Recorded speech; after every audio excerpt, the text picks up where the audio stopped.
na naman, oh. Yayin.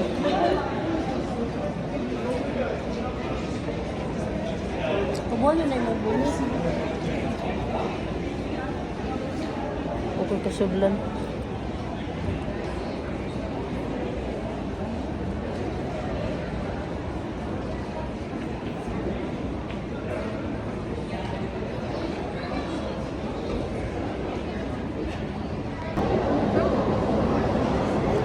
Hello mga tiya, yung lunch.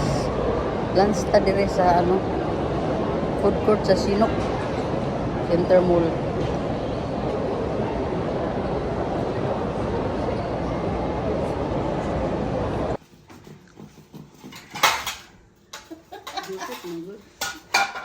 Pupuan ba? Masa na? Kanang kapalaw. Ata pala? Wait lang ma, wait So lang. inani di ay. Inani di ay. Wait sa atin ba? Mapicture sa kati. Oh my gosh, pang Halloween. Saka, ano. Thanksgiving Day. Sa Canada daw. Nya, ano man eh. Sana pa rin. Apil na lang dahil ng Halloween.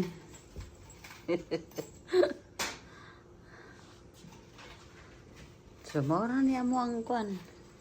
Kameraman po namin drinks. Pepsi. Gatorade. Saan ni siya? Zero. Hoy, ina. Tinuod ka ng zero. Diba? Pabili na ba ito si Nida o panit? Yehey! Just... Ay, gisa. Kapilag siya yung binig. Alam ka. Bili panit kay... O kuan, litson kay...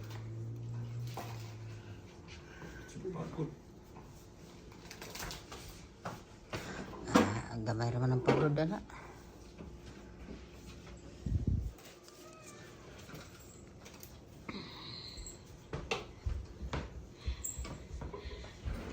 Bibi, Thanksgiving Day, di-dress ka na dabi. Wala ka no?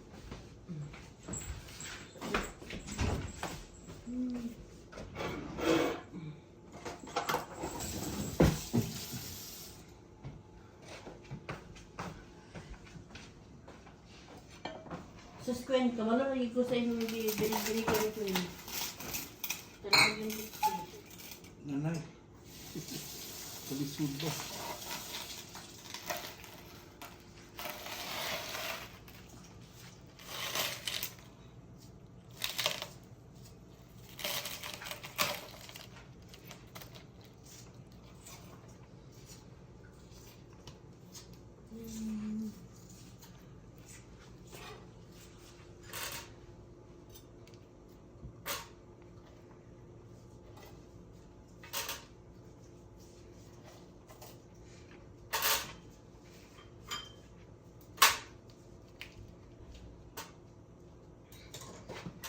Grabe puntog nawa eh.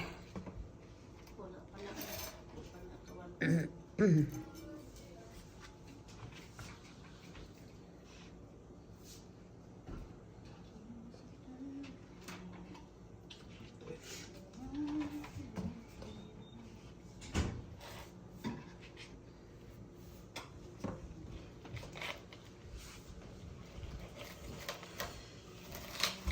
Ay, ma!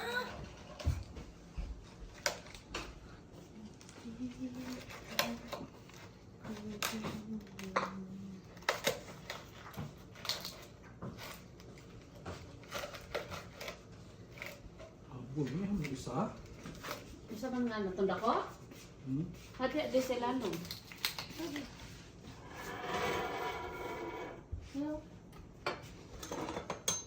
Okay, go back. Go. Go back. Go. Go there. Go there. Go there. Go there. Go there. Go there. Sige, pamiraw sila na. Go there. Too much ka ha. Ay, nako. Oh, yan mga tiyay. Tingnan mo nga yung ano. Parang wala lang kasi yung mga snow. Kunti lang naman yun last Sunday. Kagabi hindi naman. Nung Monday wala naman. Pero, yung ibang snow doon, oh, puti pa. Andiyan pa. And then, wala. Kailangan nating antayin si Karen. Uy, ang tagal. Sobrang lamig dito, hindi makaya. Hindi kakayanin mga tiyayin talaga. Mabuti na lang dito sa loob. Hindi masyado. Wala talagang, hindi talaga malamig dito sa loob. Yan ang mga ano dito. So, wala tayong magawa kundi antayin si Karen kasi ano lang natin to, iaabot lang natin to, nagmamadali. Asan kaya siya? Wala pa dito. Wala pa si Karen. Dito ata siya dadaan. Diyan banda. Ay naku mga tiyayin. Yun na nga. Canada pa more. Pero ako, nag-ano ko ngayon, naglinis ako ng bahay mga tiyayin. Kasi wala namang problema kung maglinis. Hindi naman malamig sa loob. Ayan na si Karen siguro yun. No? Ang bilis ng takbo ni Karen. Nagmamadali kasi may work yan. Ayan o. Ayan na si Karen.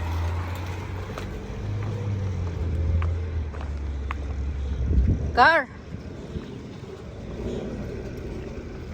Ikaw na lang magpili ani nga jacket. Abisa. Ikaw na magpili ani jacket. Isunod ko na lang ni diri, duha man ni kabuok. Ha? Ay sus, Ginoo ko nimo, naog ra man di ka. Dili kay Michael man ni. Mo gani. Magwapo kay ang biyo mo padulong diri Kawa. Oh. Kawa. Na, sige na kay tugnaw na kayo. Dala sulod na kay mukhaon na lang siya. Asa man ka mukaon? Mura magkagkalay ka. Hello mga tiyay, magandang gabi sa inyong lahat. Nag-shopping ng bigas, 4 na kaban. Oh. Shopping ang mga tiyayin kasi nag-sale. Malaking mga tiyayin. Malaking diskwento. Kaya abili natin, alam mo naman yung mga Pilipino. Hindi mabuhay kung walang rice. Kaya pinuntahan na namin ang naka-sale na rice at ang ganda pa naman ng quality. Milagrosa, puting bigas, Milagrosa. So ganyan mga tiyayin, sa loob kami ng Walmart and then si Karen ang nandoon. Ha?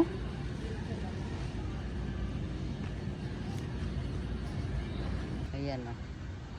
Meron pa kami ditong para sa pusa. At saka yan, 4 na 4 na bigas. Diba? Ang daming display talaga dito sa Walmart.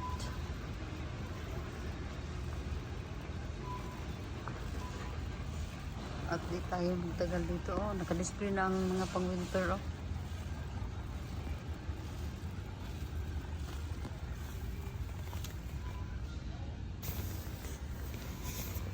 George.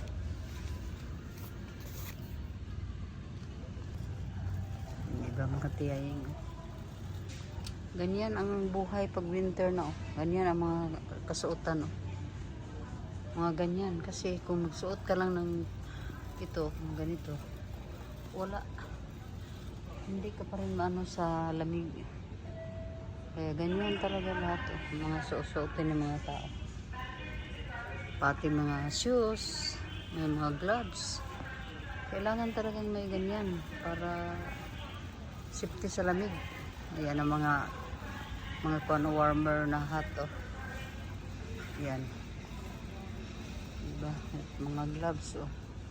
Pagka-ready na yan lahat.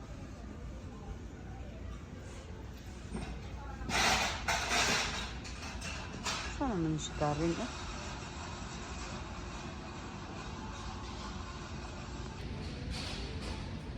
So, antayin natin si Karen. Gusto ko ito. Red na,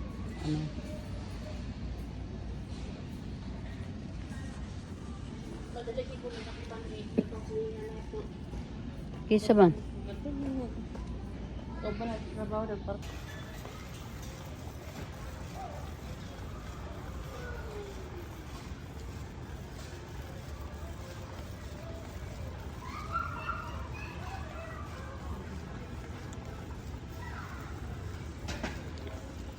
May mga dekorasyon na ngayon na ano, pang huli.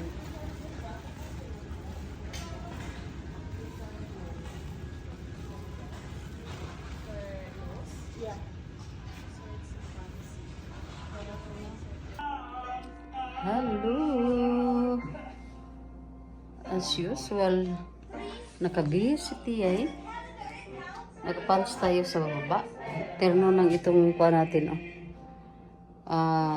Alis tayo, punta na naman tayo sa lost weight journey ni Mabel. Mayroon lang kunin ata doon. So, yun lang mga tiyay. Mag-update na ako mamaya pag alis na namin. Dito pa tayo sa bahay. So, yun. Medyo madilim kasi inano yung kwan. Sinara yung mga kwan sa ano bang tawag yan? Sa window. So, yun na nga mga tiyaying. Medyo matagal-tagal na po akong hindi nakapag video kasi ano, wala kaming ano naman, mga activity dito lang sa bahay. So, hindi ko na lang yan inano. Kasi may mga pending pa naman tayo ng mga ano natin. So, ngayon inaantay ko si Karen at saka si Kayla kasi makibalita tayo sa kanilang lakad. Parang pumunta ata sila doon sa ano, sa vet. Baka mayroong pusa doon na i-submit yung mga ano, mga tao na nakahuli ng mga pusa, mga ganun, mga aso, mga ganyan, mga ibon. Ganyan naman talaga dito sa Canada mga tiyayong. So, gusto kong malaman kung si Chapa ba ay nandoon. Yun lang naman ang ano ko mga tiyayong. So, mamaya mag-update tayo mga tiyay sa ating ano. Hello, magandang gabi mga tiyaying, mga tiyoying. Nag-ano ko sa buhok ko mga tiyaying, kasi medyo mahaba na siya, no? Mahaba na siya at ang problema pa naman, walang marunong dito mag-ano mga tiyay, magputol ng buhok, mag-haircut. So, kanina naligo ako, inaano ko talaga siya kasi iba bagong ano ko lang to mga tiyay, bagong na color ko lang to, mga 1 week pa. Pagkatapos ayan na naman, lumutang na naman ang mga white. Di na talaga mapigilan si white. Bahala na kung hindi naman masyado colored yung lahat. Ang importante, maanuhan pa rin natin mga tiyay, makulayan ba? Kasi parang nakakaano naman, kung magpabaya lang tayo, sarili lang naman ang ating inaano ngayon, ang inaatupag mga tiyay. Tingnan mo. So, yun na nga mga tiyay. Itong phone na ito ay iba to. Iba sa phone na ginamit ko dati. Nung doon pa ako sa Pilipinas. iPhone ito, and then hindi ako masyado maano sa iPhone. Kasi itong iPhone na ito is Pro Max, so medyo malaki siya. So, yun na mga tiyaying. Parang wala tayong nagawa ngayong araw na ito.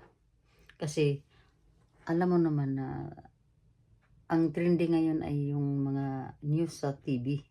Yung about sa corruption. So, palagi tayong nakasubaybay doon. Para hindi tayo masiro pag mayroon mga question. Pero ngayon, nagsalang ako ng mga yung mga damit ko lang naman dito sa sariling damit ko lang mga tiyaying. Hindi pa ako nag-ano ng mga damit ng mga anakins kasi di pa naman nila binaba yung kanilang mga basket. So pag mayroon na silang mga basket dito na ibababa na nila, saka na natin umpisahan, pero hindi naman dito, hindi naman nakakapagod. Yun lang ang pagtupi na lang mga tiyaying, yun lang ang trabaho talaga, pero yung paglaba wala kasi pasok lang natin yan sa hindi na tayo magkusot dito, wala na tayong dito. Walang planggana dito mga tiyaying. Di taka panguso rin kusot natin, wala talaga. So, sa ngayon, dito tayo sa kwarto. Ayan ang kumot ko. Hindi ko yan kasi ako kanina dito.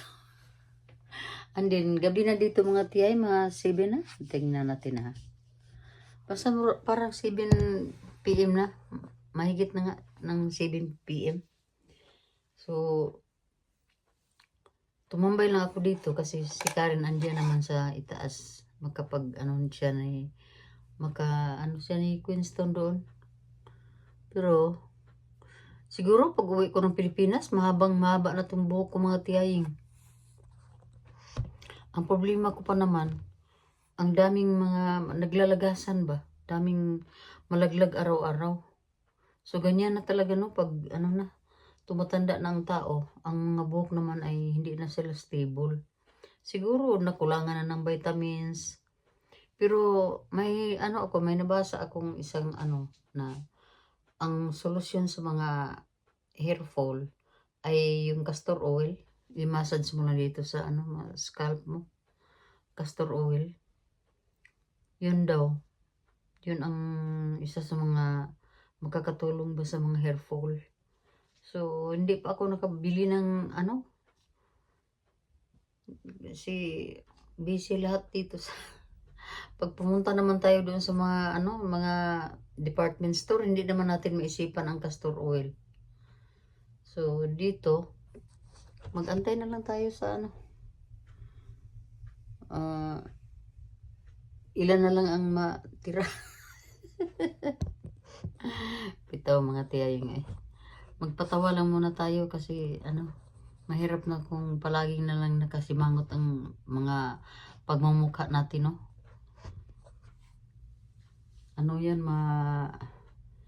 hindi yan maganda sa atin, lalo na may mga edad na tayo. Smile tayo mga tiyaying kasi noong kabataan pa natin, lalo na yung nag-raise tayo ng ating mga anak, hindi tayo minsan maka-smile dahil sa daming trabaho at daming problema. Diba? So ngayon, hindi na ako naghanap buhay. So palabasin na natin si smile.